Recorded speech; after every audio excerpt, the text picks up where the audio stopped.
Pembelajaran tatap muka PTM di Klungkung belum resmi diterapkan, namun beberapa sekolah sudah mulai melakukan uji coba dengan menggelar ujian daring di sekolah.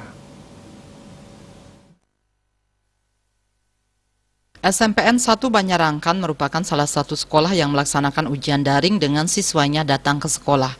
Kepala SMPN 1 Banyarangkan Inengah Suradnya mengatakan, sistem ujiannya memang daring tapi lokasinya di sekolah.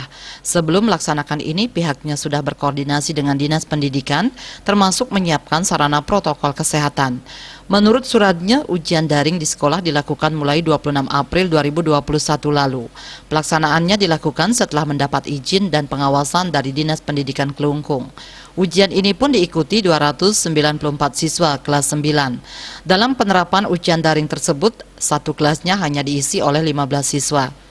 Tujuan utama pihak sekolah menggelar ujian daring di sekolah bukanlah untuk mengawasi atau menjejali siswa materi ujian, namun lebih pada mengembalikan psikologi siswa yang sudah setahun lebih tidak pergi ke sekolah. Jika ada siswa sakit, mereka tidak dipaksakan ke sekolah. Mereka bisa juga melakukan ujiannya di rumah.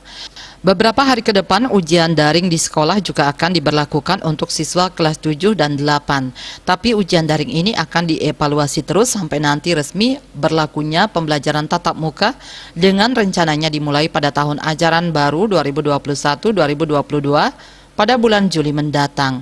Sri Wiatnyana, Denpos.